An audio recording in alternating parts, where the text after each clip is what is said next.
Dear student, just today you will have class on conditional sentence. There are different types of conditional sentence, 7 or 8 types conditional sentence. Among them, just you are going to discuss something about zero condition. What is zero condition? The characteristics of a zero condition are going to be discussed in today's class. Let's start the journey that we are trying to start.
Dear student, just I'm reading out the sentences that are on the whiteboard.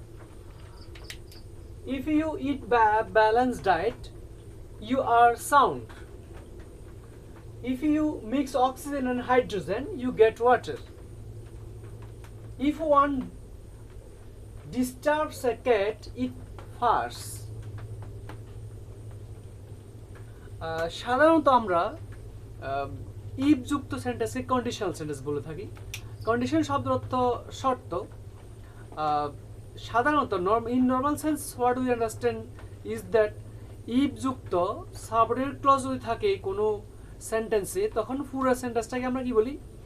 Conditional sentence বলি। Conditional sentence প্রায় 7-8 রকম হতে পারে। আজকে আমরা শুধু zero condition নিয়ে আলোচনা করব। জিরো কন্ডিশন হচ্ছে ওই জাতীয় কন্ডিশন যেখানে আমরা স্বাভাবিক কিছু আলোচনা করি বা সায়েন্টিফিক ট্রুথ নিয়ে আলোচনা করি, অভ্যাসগত ব্যাপার নিয়ে আলোচনা করি, সেটাকে আমরা জিরো কন্ডিশন বলি। যেমন আমরা যদি বলি, if you eat a balanced diet, you are sound. If you mix oxygen and hydrogen, you get water. If one disturbs a cat, it purrs. এবার আমরা অর্থ বলবো। If you eat a balance diet, যদি তুমি সুষম খাদ্য খাও, you are sound, তুমি সুস্থ থাকবে। সাউন্ড অর্থ সুস্থ। আমরা আবার সাউন্ড অর্থ শব্দ জানি। সাধারণত আমরা শুধু যেটা স্টুডেন্ট লাইফে শিখে থাকি সেটা হচ্ছে সাউন্ড অর্থ শব্দ। তো সাউন্ড অর্থ শব্দ হলে ওয়ার্ডটা কিন্তু নাউন হয়। সাউন্ড আবার সুস্থ অর্থে ব্যবহার হয়, তখন সেটা অ্যাডজেক্টিভ হয়। আবার সাউন্ড লিঙ্কিং ভার্ব আকারে ব্যবহৃত হয় এবং মিডিয়া জগতে, specially in international media world, the word sound is mostly used. এবং সেখানে সাউন্ড শব্দটা মনে হওয়া অর্থে ব্যবহার হয়। যেমন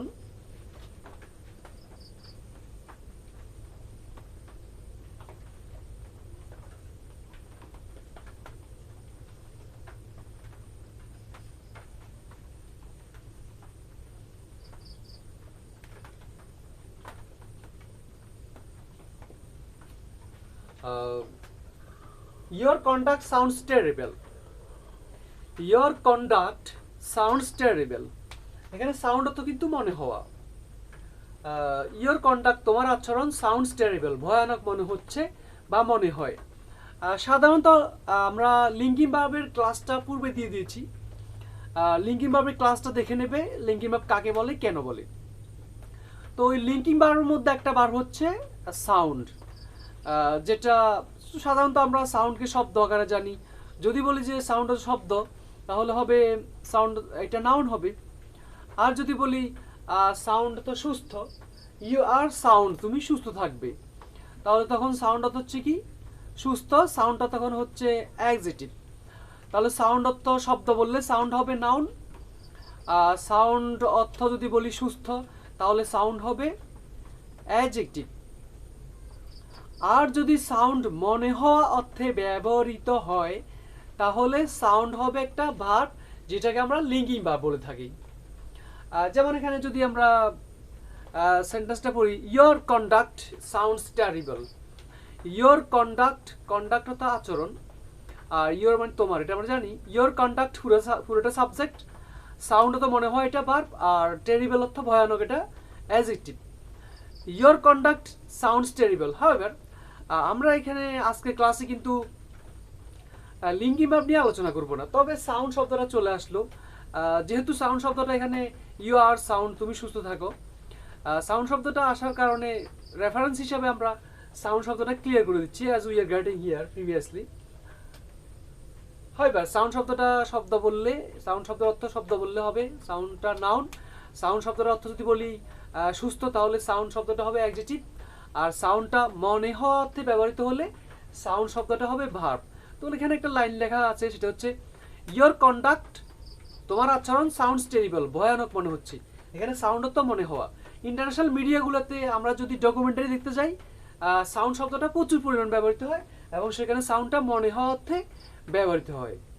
হাউএভার আমরা কিন্তু আজকে ওই লিঙ্কিং ভার্ব নিয়ে আলোচনা করবো না, তবে লিঙ্কিং ভার্বের মধ্যে সাউন্ড ভার্ব শব্দটা আছে। লিঙ্কিং ভার্ব ভিডিওটা দেখে নেবে, আরও ক্লিয়ার হবে।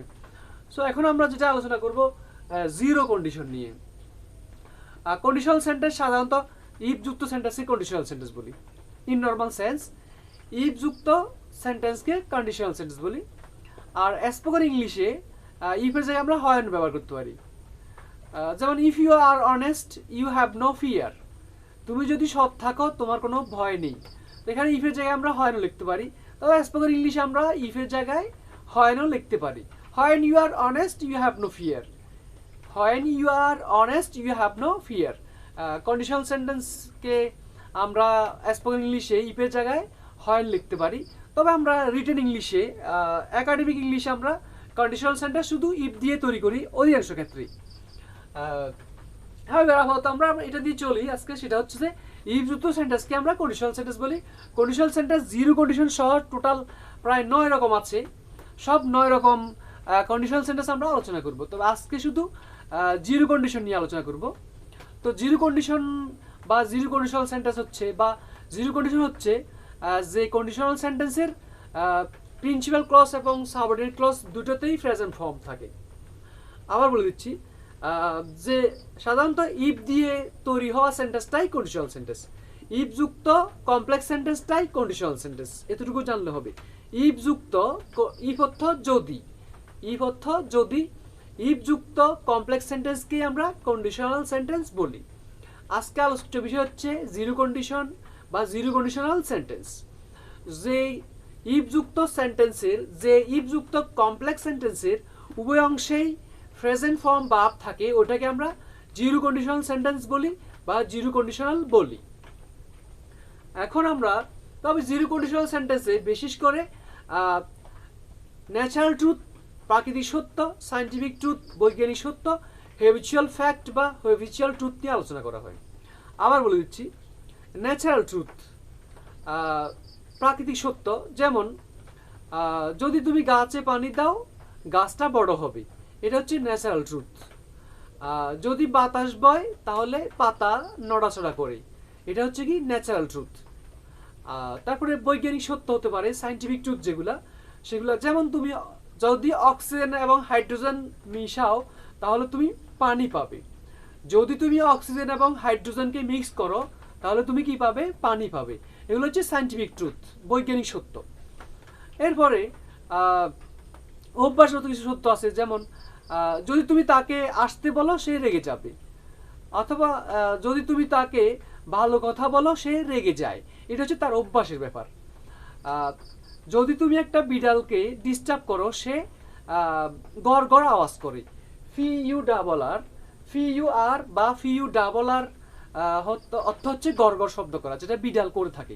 হাউএভার, তো ইফযুক্ত যে সেন্টেন্সের উভয় অংশে উভয় ক্লসে ইফযুক্ত যে কমপ্লেক্স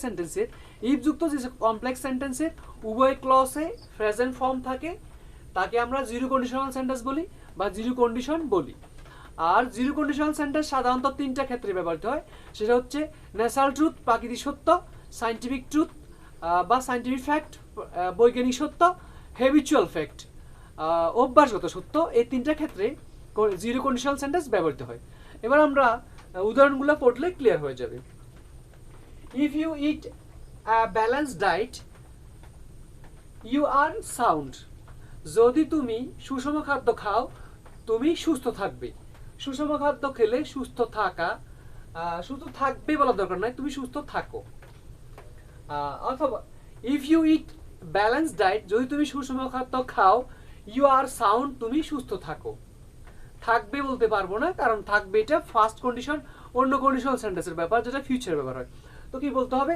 যদি তুমি সুষম খাদ্য খাও অথবা যখন তুমি সুষম খাদ্য খাও তুমি সুস্থ থাকো, বা তখন তুমি সুস্থ থাকো, কোনো সমস্যা নেই।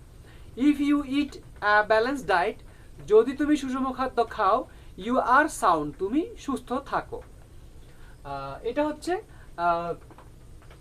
ন্যাচারালি, স্বাভাবিক, এটা হচ্ছে ন্যাচারাল ট্রুথ। সুষম খাদ্য খেলে সুস্থ থাকি আমরা, এটা হচ্ছে ন্যাচারাল ট্রুথ। এরপর আমরা যাব সায়েন্টিফিক ট্রুথে, বৈজ্ঞানিক সত্য যেটা। If you mix oxygen and hydrogen you get water. If you mix oxygen and hydrogen you get water. যদি তুমি অক্সিজেন এবং হাইড্রোজেন মিক্স করো তাহলে তুমি পানি পাবে। যদি তুমি অক্সিজেন এবং হাইড্রোজেন মিশাও তাহলে তুমি পানি পাবে। এটা হচ্ছে সায়েন্টিফিক ট্রুথ, বৈজ্ঞানিক সত্য।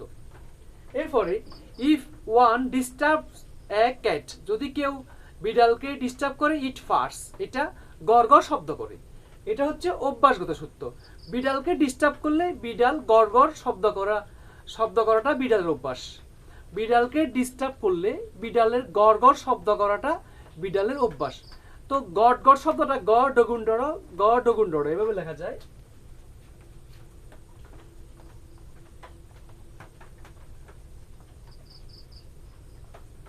ফি ইউ আর বা ফি ইউ ডাবল আর, এটা হচ্ছে গট গট শব্দ করা।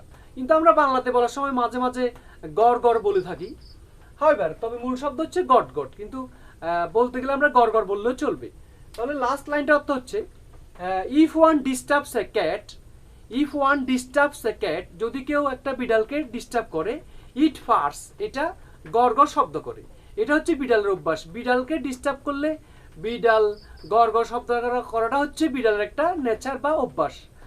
তাহলে এটা ন্যাচারাল কন্ডিশনাল সেন্টেন্স, বা যেটা ন্যাচারাল ট্রুথ প্রকাশ করে সেরকম কন্ডিশনাল সেন্টেন্স। প্রথম লাইনটা এটা প্রথম লাইনটাকে আমরা ন্যাচারাল ট্রুথ বলবো, কন্ডিশনাল সেন্টেন্সের ন্যাচারাল ট্রুথ। দ্বিতীয় লাইনটা সায়েন্টিফিক ট্রুথ, যেটা অক্সিজেন এবং হাইড্রোজেন মিক্স করলে পানি পাওয়া যায়। প্রথম লাইনটা ন্যাচারাল ট্রুথ, দ্বিতীয় লাইনটা সায়েন্টিফিক ট্রুথ, তৃতীয় লাইনটা হ্যাবিচুয়াল ফ্যাক্ট বা হ্যাবিচুয়াল ট্রুথ। প্রথম লাইনটা ন্যাচারাল ট্রুথ, যে সুষম খাদ্য খেলে সুস্থ থাকা যায়, এটা ন্যাচারালি এরকম হয়। প্রথম লাইনটা ন্যাচারাল ট্রুথ, দ্বিতীয় লাইনটা সায়েন্টিফিক ট্রুথ, বৈজ্ঞানিক সত্য। অক্সিজেন এবং হাইড্রোজেন মিক্স করলে কি পাওয়া যায়? পানি পাওয়া যায়, এটা সায়েন্টিফিক ট্রুথ। আর 3 নম্বর লাইনটা অভ্যাসগত সত্য, যদি কেউ বিড়ালকে ডিস্টার্ব করে বিড়াল গড় গড় শব্দ করে, এটা হচ্ছে অভ্যাসগত ব্যাপার।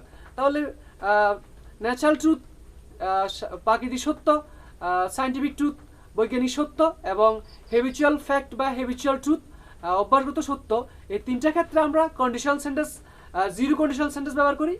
আর জিরো কন্ডিশনাল সেন্টেন্স হচ্ছে যে কন্ডিশনাল সেন্টেন্সের, যে ইফযুক্ত কন্ডিশনাল সেন্টেন্সের উভয় অংশে প্রেজেন্ট ফর্ম থাকে সেটাকে আমরা জিরো কন্ডিশনাল সেন্টেন্স বলে থাকি। Thanks my student.